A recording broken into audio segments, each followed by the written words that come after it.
The debate over San Diego's police department's request for an additional $66 million over the next 5 years centers around staffing issues and whether or not a short-term surge in violent crimes warrants the budget increase. Joining me to talk about the issue is San Diego Police Chief William Lansdowne and Assistant Chief Shelley Zimmerman. Thank you both for being here. Chief Lansdowne, $11.5 million over the next 5 years annually, and another $8 million on top of that to deal with some equipment dispatch systems. Why so much money right now? Yeah, it's the big question.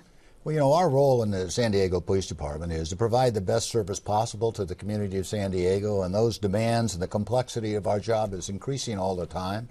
We clearly have been downsizing the police department for several years now. And as we look into the future and the needs, we need to start today. And I'll give you the great example. If we hired 100 officers today to replace just the people who are going to leave the department this year, it takes us a year before they actually come out on the street. So we're always a year behind the needs itself. The sooner we address these problems, the sooner we're going to be effective in providing the service that this community needs. And let's talk about those issues. And Chief Zimmerman, let me ask you this. So the crime trends January through May, 5 months, were up by 12%. But overall, crime trends here in San Diego and in the United States have been low, all-time low last year, I understand. So a lot of people are wondering, well, isn't this a little overreaction? This is an early reaction to what, 5 months of crime? No, it's not an early reaction. It's important for us to recognize that exactly what you said, the crime trends. We look at crime rates on a daily basis, sometimes on an hour basis. We take a look at our priority calls. And with fewer resources that we have now, with fewer people, that's fewer people to respond to this increase in crime. And what we prefer to do is prevent it before it even happens. So it's important for us to look at the crime rate, the crime trends, you know, if it's 5 months or a day or an hour. Okay, so we're going to come back to the staffing, but I have to ask you, one of the criticisms in the media especially has been that, look, you're capitalizing on this very short-term surge in violent crimes to get more money. What's your response to that? We're not capitalizing on anything. We're providing real-time information for the council to make the decision, to help them make that decision.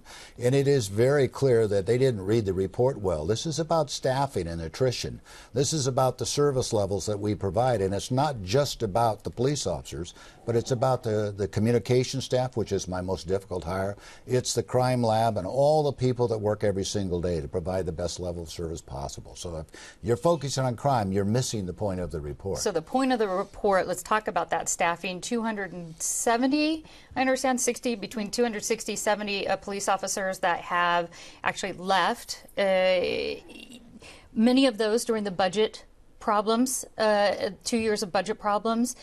But on average, what I read was about 15 police officers per year are leaving. Is that unusual? Is that an unusual number? Well, the 270 officers that left in the last 10 years, that was a conservative number of those that have left to other law enforcement agencies. And not only do we have a recruitment issue right now, it's extremely competitive because there's so many other agencies, especially locally, that are hiring right now. But we have a retention issue because those are the officers that have been trained by our department that have lateraled or gone to other police departments. And that's a conservative number because we know that there was many more and many others that went into private sector that are no longer with our department. How does that compare briefly to other cities, departments that are the same size as San Diego? Well, if you look at other cities like Dallas or Philadelphia, San Francisco, which is a little bit smaller, we have one of the lowest staffing levels in the country for any large city in America. And the reason I know that, I sit on Major City Chief, which are the 63 largest cities.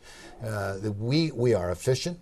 We do a job well, but we're staffed at a level that we have to get ready for the next 5 years. And I'll give you a great example. When those two fires came on us, I needed every single officer in the San Diego Police Department to be able to manage it because there were no other resources. Everybody in the county was committed. So staffing, crime rates, very briefly, we only have about 30 seconds.